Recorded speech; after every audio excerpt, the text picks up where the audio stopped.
What's up, guys? Welcome back to class. It's the master class on camera presentation right here on Frame and Fluent. And I believe every single one of you have been enjoying the class so far. Gradually, we're coming to the end of this amazing session. And to be honest, I've really enjoyed myself coming here to tell you and show you how you can be a better presenter, as the case may be. Now, I think I want to use this episode to remind you why you chose this particular training for yourself. Now, let me tell you quickly that you don't need to learn this only for those who wants to be a TV presenter, which is also part of the option. There are a lot of people who many years from now will become a TV presenter. Yes, because over the years, TV have had to feature a lot of things that has to do with our existence. Talk about law, talk about tax, talk about finance, talk about business, talk about medicine. You talk about every single thing of human existence is being talked about on TV. So it is very, very important that you learn this. And at this step of the way, it could be that you don't want to be a presenter. You're just an expert in your field. One day you might be extended an invite. Don't forget I said TV has now covered a lot of human existence that has to do with different sectors. So TV could invite you for a business program on air. Even radio could invite you for a law program. And let's say you're a legal practitioner or you're a medical doctor watching right now, but you want to boost your camera presence. That is why learning on camera presentation cannot go of hands, because you must know the ethics, what is required of you each time you're in front of a camera. The past few years have been very wonderful. The past few weeks, I beg your pardon, has been so amazing. I mean, I walked you through the basis of on-camera presentation, what you need to do behind the camera, what you need to do in front of the camera, and now we're going to talk about what you do post-production. So in the media world, we call it pre-production, production itself, and post-production. And production is the cycle of these three stages. Without them, it is not complete, whatever you're doing. And so that's why we're going to talk about what do you do after post-production. So I remember last week we talked about your physical appearance and how you say a couple of things when you're in front of camera. Now I'm going to bring you a bit of a recap as to why this is important. After you have taken care of your, I mean from your head to your toe, no, not to your toe. Let me in videos, especially when it's on landscapes, the maximum you should go is this side, just to give it a moderated shot. Or you could get the waist level. So if you shoot anything more than that, it depends on your framing as well. People are not interested on what goes on there. But there are also some presentation where it's full, right?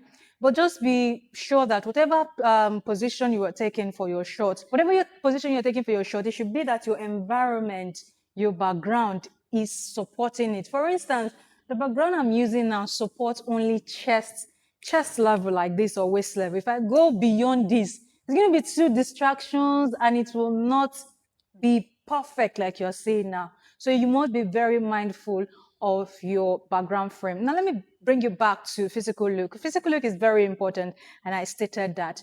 Ensure you have enough powder on your face so you do not have the light reflecting your oily skin too much on the screen. Now, after you must have taken care of your visuals, don't forget on-camera presentation is as good as the audio, the things you say.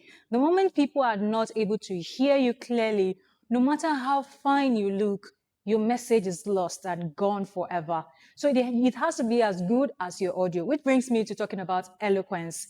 Eloquence in your words is very important. Do not fake accent. If you don't have British accent, if you don't have American accent, if you don't have like this, you don't need to force it. Use your Nigerian tone. And also remember that the language you use for your audience is very important. If you're going to be speaking to students, for instance, you don't need to blow grammars that would end up confusing your audience. So ensure that you meet your audience at the level they are. If the level is soft English and a little bit of humor, why not apply it? But if you're, for instance, reading news, yes, there are some professional words you need to use. And it's very also important that on camera that there are certain things you don't say. That's why you hear, I need to see you off camera. That's outside where, so it's very important that you don't say some things. You don't say vulgar words. You don't curse on camera. You don't say some negative, you don't say any negative thing on camera, right? So it is very important you pay attention to that. Now let's come back to eloquence. Eloquence is in how you pronounce the words. Let it be so clear for your audience to hear you. Don't make it look too fake. Don't make it too don't just complicate your audience listening ability, right? So ensure you always put your audience in your mind. If you're the audience watching that video, would you get the message? Let's forget the fact that you're the one sending the message. What if you're the one listening? Would you be able to get it? And also, there's a technique I used to do in those days that worked for me, and you can decide to learn that also for eloquence. In those days, we were taught to look for a bitter cola. Yeah. We're taught to look for a bitter cooler, place it like in front of our teeth like this, and then say a couple of words. The reason is a lot of us have factors. We have the R factor, we have the H factor, we have the S factor, we have the T factors.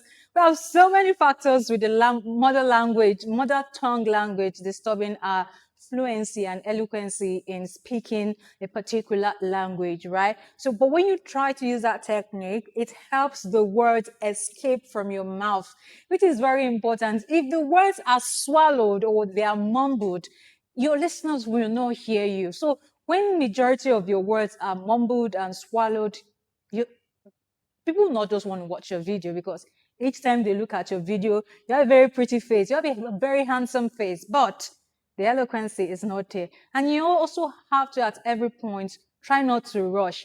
I'm at a point guilty of this, right? So try not to rush while talking your words. Don't talk like you have a hot yam in your mouth. Take pride in saying whatever you want to say, and ensure that you are not skipping the words because you are talking too fast. Remember, I said it's always about timing. So if the words are going to be too much, why not just time yourself of a particular thing and then ensure that you are in shape? That's where it's very important in eloquency. People must hear you just like they see you, right, for passing your messages across. And for camera, it's two ways. It must be as good as your audio. Errors you are most likely to commit, to make when you're on camera. Like I said before in the previous videos, you're not a robot. You can make mistakes. I've made a couple of mistakes in this video you're watching now. The difference is I get to edit them, and so you don't see them. But it also happens when it's live, where there's no place for editing. The way you're saying it, your audience are getting it directly. So what do? So you might have said something that you didn't say well, or you say a wrong thing. You know, when you are talking, there's plenty of things your head is suggesting plenty words, suggesting plenty examples. How then do you pick a particular one to tell to your audience?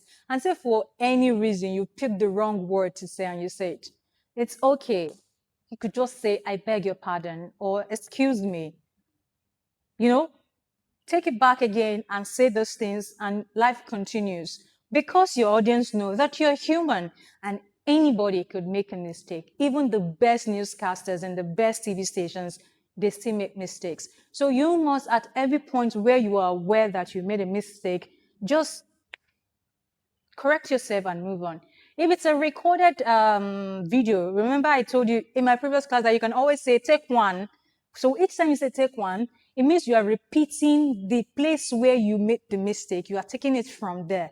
So you say take one, take two, take three, but don't let your take to be too much, right? Because you make too much mistake, it means you've not done your background rehearsals. And we talked about rehearsals before coming in front of a camera. So here again, I'm asking you to do your assignment for this week. I think we'll gradually come into the end of our presentation class. By the time I see you for the last video on Sunday, I'll give you every single thing that distinguishes your presentation from the other person. So please do well to send in your World Autism Presentation Day. And please, you can also set this task of 20 days presentation on camera or 30 days. It depends on how strong you are. And each time you do that, please and please tag me to your videos. You can tag me at Miriam Usman, or you can tag me at Frame and Fluent on any of these platforms, and I'll be sure to see your video. I'm so proud of you, and I can't wait to see the progress you've made for your camera presentation. I'll see you next class. Bye.